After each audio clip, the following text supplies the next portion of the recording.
So I went to bed last night thinking about trimming potentiometers, quarter-inch input jacks, and selector switches. And turns out I actually have something with all of them on one board. And almost all of them soldered to only one side of that board. So what I have is a Line 6 pod version 2.0, the ultimate guitar direct box. And what this was kind of like a pedal without a pedal, like a free floating preamp. Like, it allowed me to change on this little 16-point selector switch here. On this little 16-point selector switch here, it allowed me to change models of amps. And on this one, it allowed me to change effects. I could tweak the effects, reverb, channel volume, treble, middle, bass, drive, output level. So this one was volume. Essentially, was a nice variable, trimming potentiometer. So were all of these, but they have broken. This one is still okay, and so are these. So I'm gonna see if I can't take them off the board, along with some of the input jacks that would have been along the perimeter here.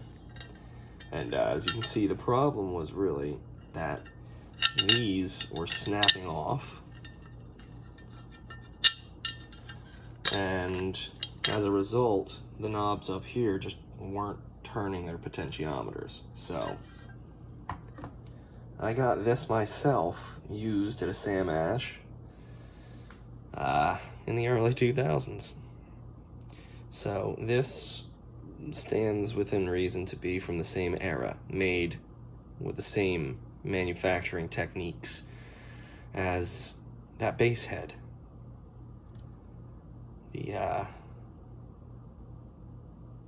The rotary switches look at least the same. Not the rotary switches, I'm sorry. The trimming potentiometer looks pretty much the same. And the input jacks, too.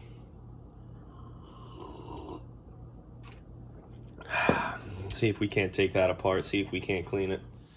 So, this is the inside of the board. These, let me get my spudger here. These are the broken trimming potentiometers. That one was the one that was stuck in the shell, and that one's broken down way deep. It's not sticking out like the rest of these. So, yeah, that's kind of a big problem. I can't really save any of those. They won't really do anything for me. These are the audio jacks. Quarter-inch inputs, and these would probably be the XLRs. This is going to be a power switch, an on-off switch. And this is an LCD, well, not an LCD panel. I don't really know what to call that. That's where just numbers were displayed, pretty much. And these are just the buttons to cycle through settings. This was apparently something also used for recording, but I was a bit cavemanish, and I didn't really use it for anything except for like a kind of a guitar pedal without a pedal, just a preamp. It gave me a lot of effects and shit to fuck around with, you know?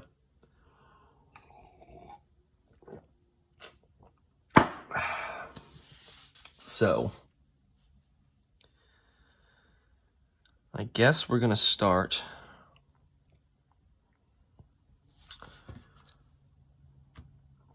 with these. We'll start with this one.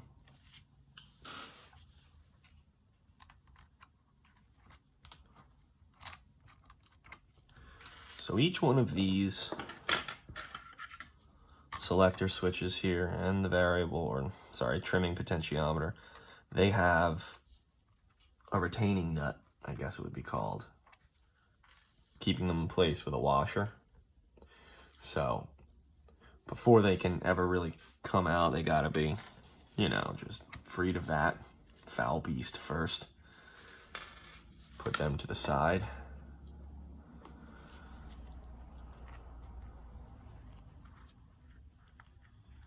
Now I'm going to, I am going to use soldering braid for sure for the first time. Well, for the first switch, I'm going to use some desoldering braid. Now, if you can see that, hold on one moment. If you can see, the end of my soldering braid has solder on it, a bunch of solder. So I've already used that bit, so I'm gonna have to take my flush cutters and cut it right up to where it's copper. And now it's ready to be used.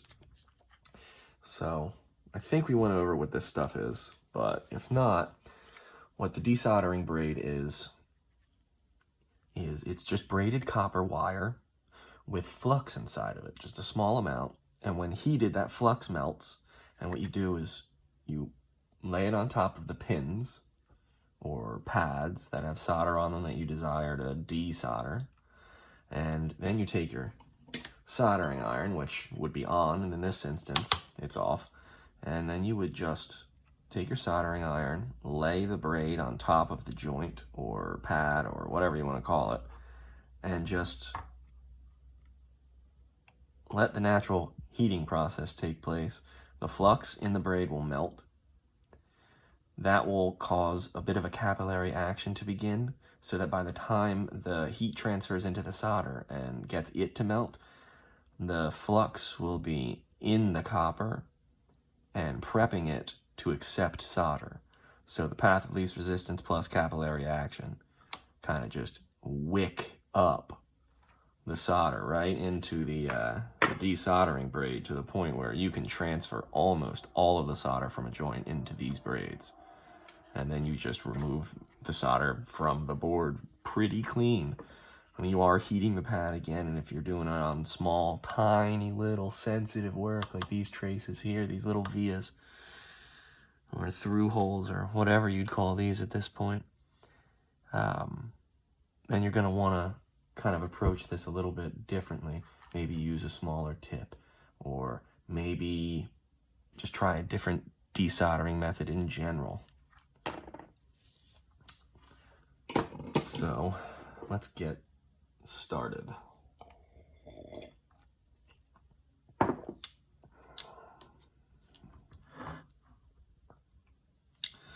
First,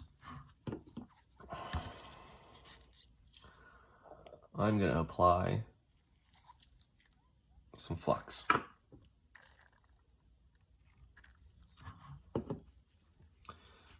And as you can see, that flux is just running right off of those pins everywhere else than I wanted it to be.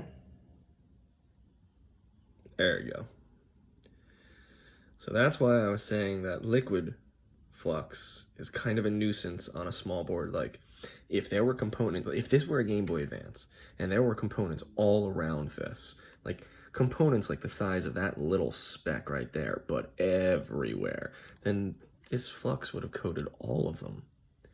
And this stuff's corrosive, and if you don't clean it off accurately enough, or if it goes under one of those ICs, those like black chips with legs, that can cause a lot of corrosion. That can be a really detrimental thing, but in this application where there's nothing else around this, I am more than comfortable using the liquid rosin, or the liquid flux, really. All right, so we're all fluxed up. I am going to now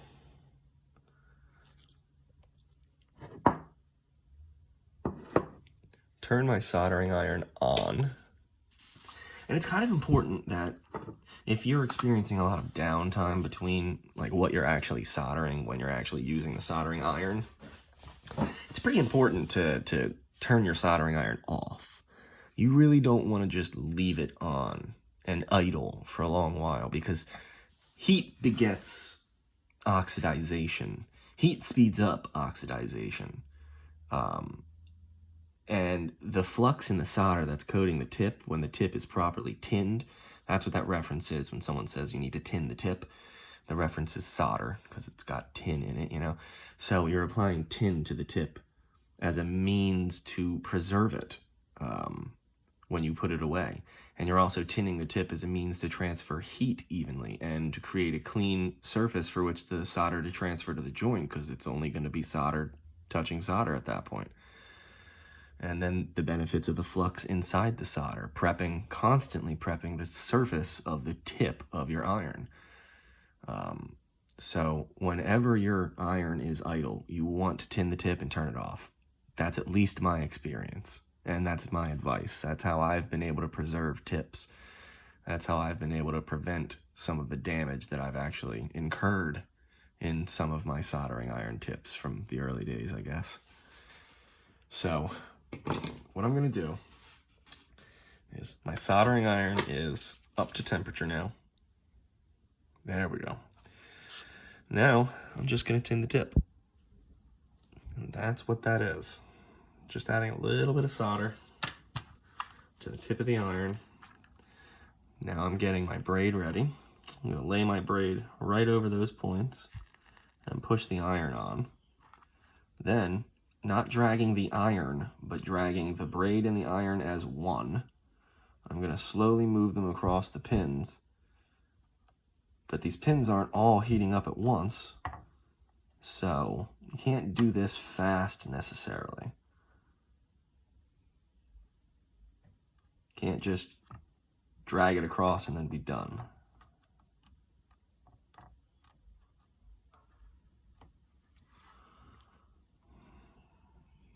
See, all of that silver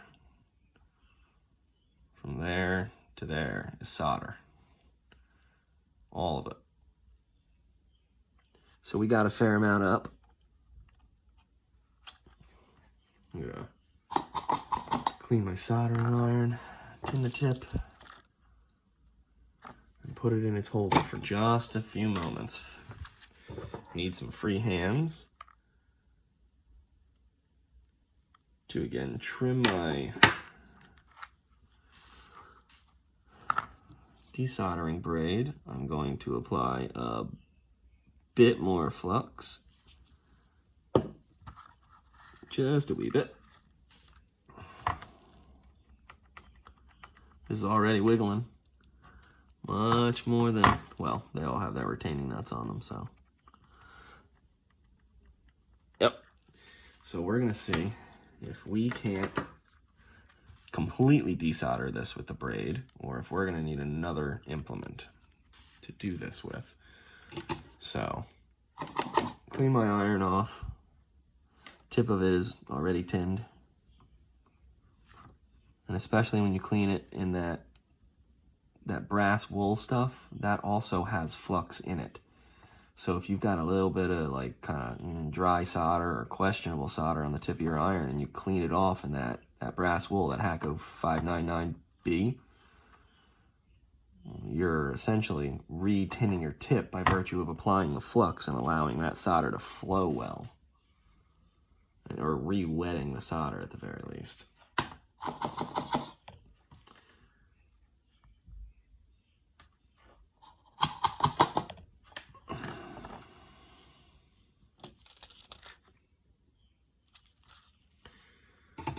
Put my soldering iron away for the moment.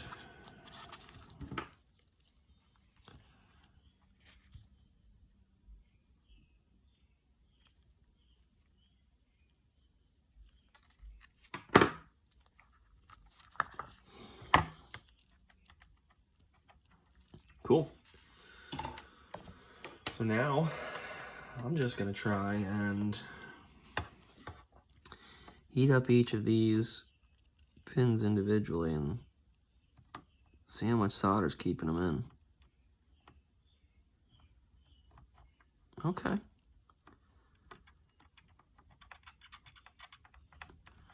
I'm wiggling it as I'm causing the pins to come free of their solder. I'm wiggling this out a little bit. So we're making some progress here.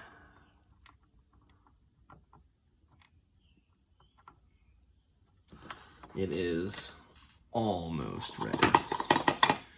So what I'm going to do is I'm going to turn my soldering iron off.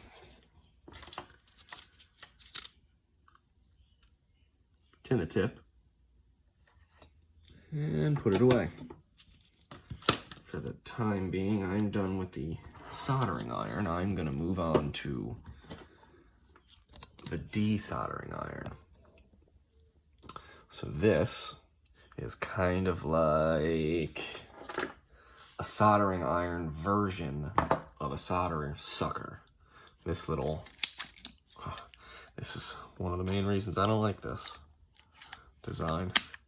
So, solder sucker, you to press down. If your tip's clogged, you just press all the way up, and this comes out of the tip and ejects whatever's clogged in there. And you just basically heat up something with, let's just say, let's get a close up here. Let's just say this is the soldering iron, the spudger. You're gonna get on the pin, you're gonna heat it up. Then as you're heating it up, you're gonna kind of put this on there, like literally over the pin. It's got a hole in the tip. So you're gonna put it over the pin after you've heated it up, and then you're gonna press the button. And in theory, it sucks up the liquid rosin. The one problem that I find myself having with it a lot is that when I'm doing small work, this wouldn't really be small, but you could call it that, it hops right up off the work and it doesn't do the most accurate of jobs. So I have it in and everything just like moved, absorbed the vibration. If I have this braced, all that vibration is this. It doesn't get transferred and dispersed into here. It does so into itself. So it just pops. And that's kind of no bueno. I kind of want more accuracy in my tools. I need more precision, as it were. So that's what I got this for. This is a desoldering iron. Basically, same premise. It's got a hole in the tip. This whole tip heats up. This whole arm heats this tip up. This is hollow, and it leads to this rubber squeezer. So when this is plugged in, it's on. No off switch, no temperature adjustment, just on. So before you want to desolder, you press this in, and you keep it depressed. I'll explain that in a moment. Then you put the pin in, or it onto the pin, you move it around in a circular motion, and it heats up the solder, it melts it, and then you release your thumb, and it sucks up that liquid solder. Now, what you don't want to do is not depress this, put it down there, get it heated up, then depress to suck it up, because then you're just going to blow out all of that liquid solder everywhere, and you are somewhere close, so you're part of everywhere. That shit hurts. Okay. So now, I've got my desoldering iron all heated up. And another thing that's kind of important is to have a tray ready for all of the stuff that's going to blow out of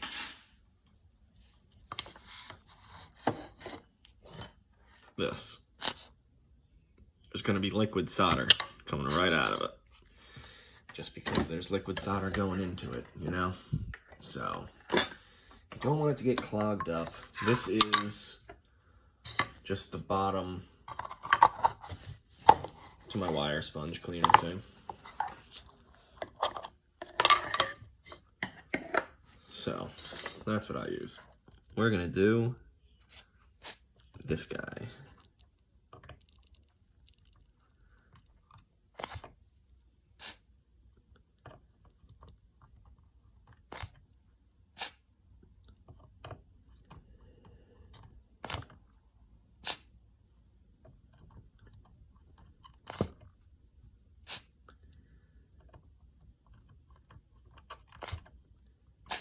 Okay. So these are the desoldered pins. That is as good as my desoldering iron can get them in one pass. And I'd say that's pretty damn good.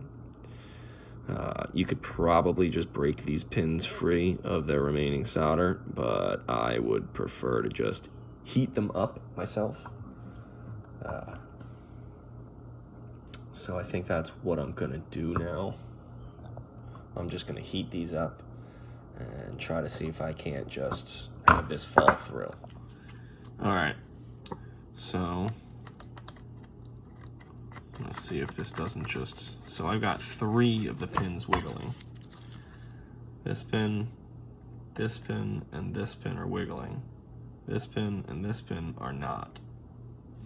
Now that my soldering iron's heated,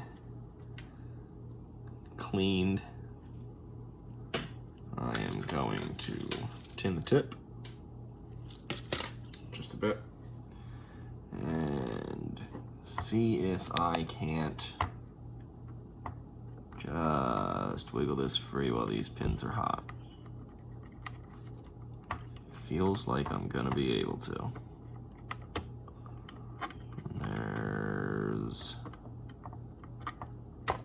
There's the switch loose. Well, free at the very least. But also, kind of a big error occurred right there. So as I was doing this, and I had my iron down there, luckily I was wearing these nitrile gloves because they do slow down the spread of heat, or they're an insulator essentially. They don't melt too quick. I can touch the hot iron tip and get kind of just solder dust on my finger before it'll melt. But really what happened is when this fell through, the soldering iron jutted forward, my thumb was right there, and I almost stabbed my thumb with this bitch. If this were a sharp one and I weren't wearing gloves, I would have stabbed my thumb and I would have burned the fuck out of myself. So that's something to be aware of. I'm just gonna tin the tip, put it away, turn the iron off, because for right now I am done with soldering. This switch just came out and it looks pretty good. This is a rotary selector switch, essentially.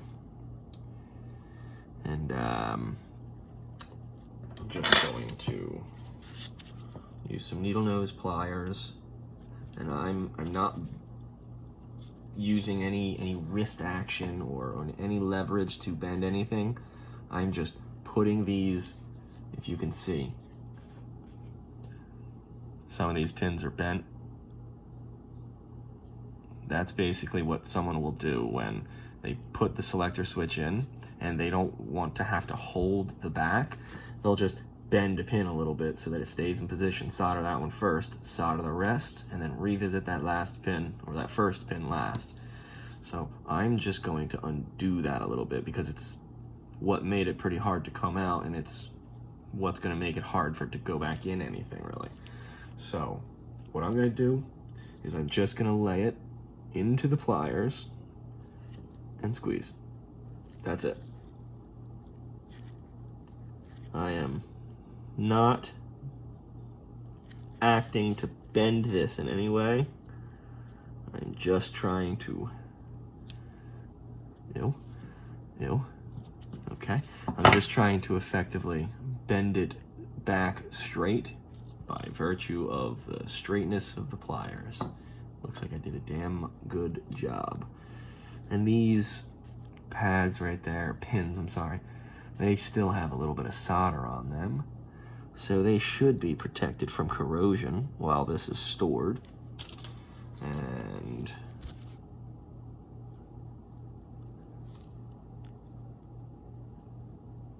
so as not to lose anything, I'm going to put the washer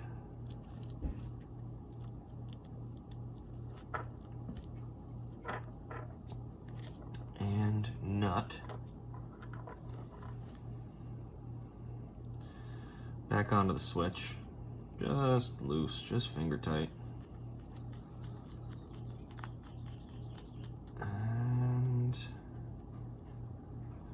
we've got ourselves one 16-position selector switch, 5-pin, that we can use in another project.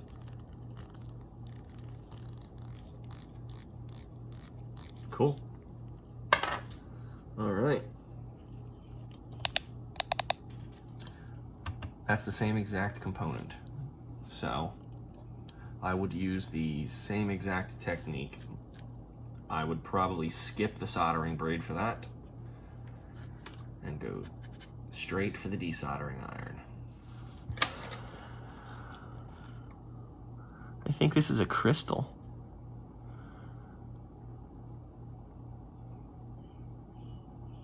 Yeah, that's going right into there. I think that might be a, yeah, no, that's a crystal. That's a timing thing. That's what, that's the clock of the what do you call it? Computer, I guess. I don't know, the thing that keeps the settings. So now I'm gonna remove the number pad display thing. Just took those clips out. Now she fell off. Now we can see.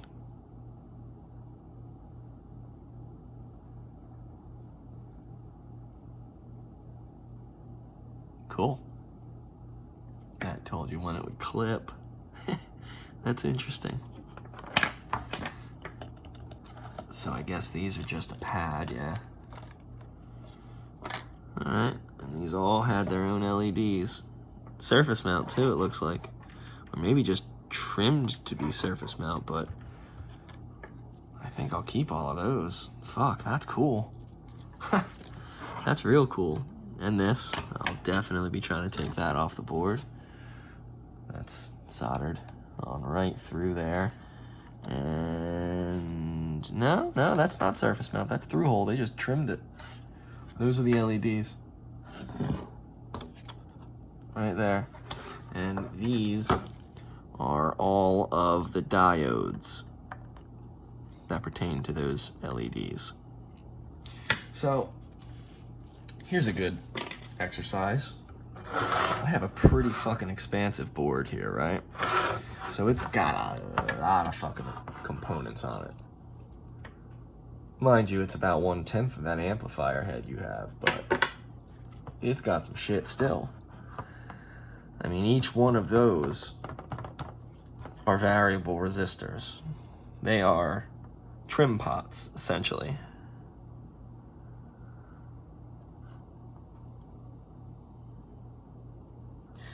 This is the one that we're after, because it's still got a knob, it's still got a spindle, whatever the fuck you want to call that thing. But there's a lot of cool shit on this board. I am going to be salvaging a lot of good shit off this. So, here's a good exercise. This will lend itself to your amplifier board. So, the way I knew that these were diodes is both because of their color a little bit. They look familiar. That particular color looks kind of familiar to me as something I've used, but that's not necessarily a good rule of thumb, because there could be things that you don't know of that you've never used. So, the other thing is the D. D for diode. Then R. R for resistor. D for diode. C, remember the, look like silos on a farm almost. C for capacitor. B for battery, right? U.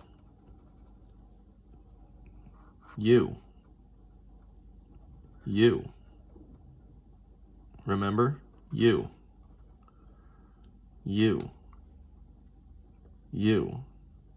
Because they're all integrated circuits. Not because they're all the same chip. Hell, these probably aren't the same diodes. All of these diodes are probably not the same. Just like all of these ICs aren't the same. just like all of these capacitors are not the same. Well, they may be the same. I'm not guaranteeing that they're not the same, but this is not the same as this, which is not the same as this, which is not the same as this, but they're all capacitors. They're all labeled C, C29, C30, C27, C28, you know?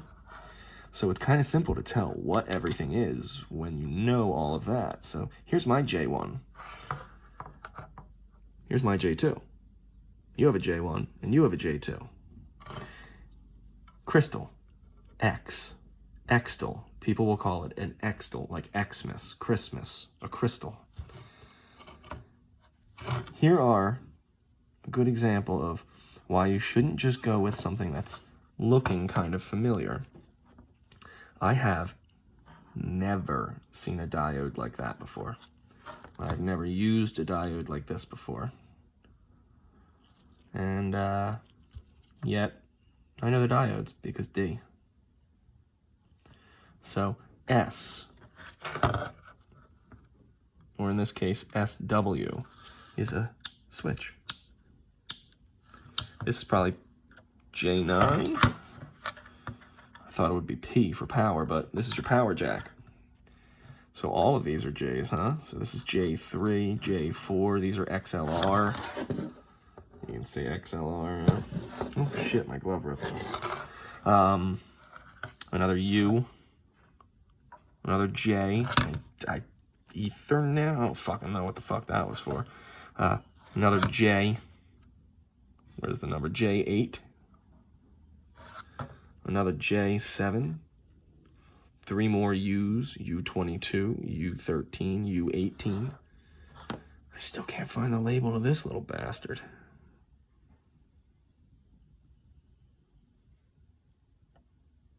Oh well.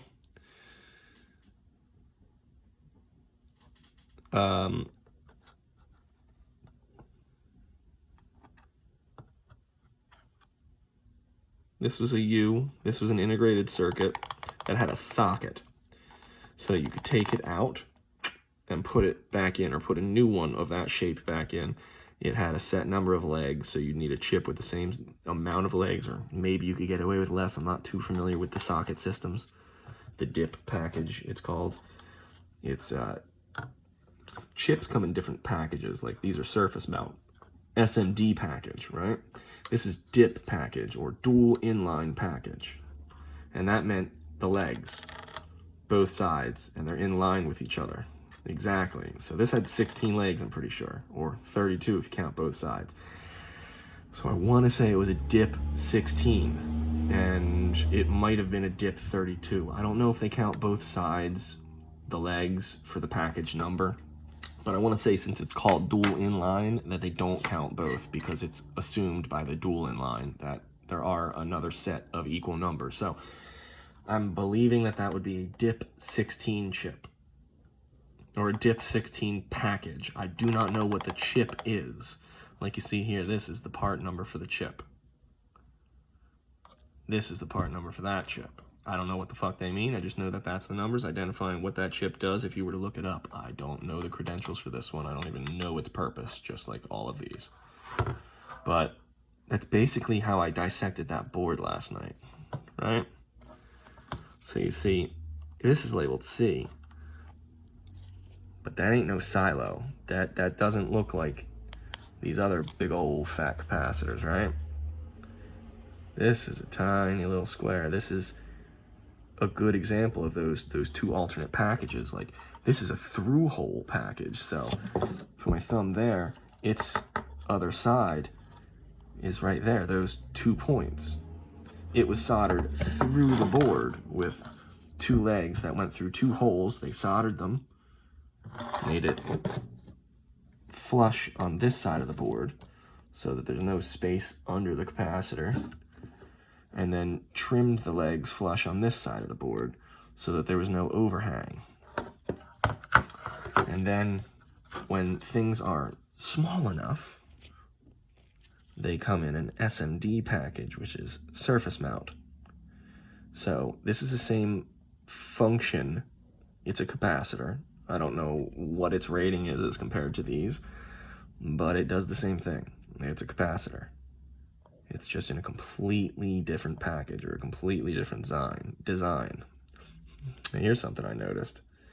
See this little bastard right there with 3 legs?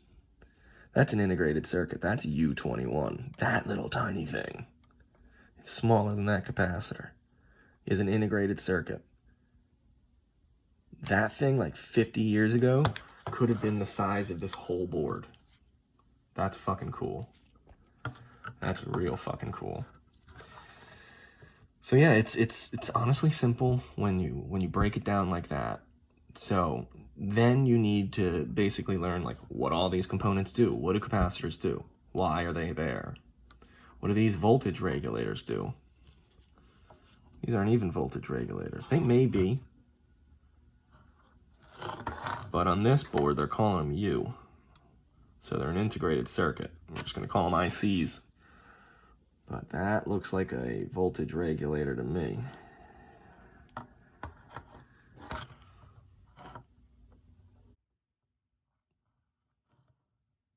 Yeah. So I'm going to get back to decide.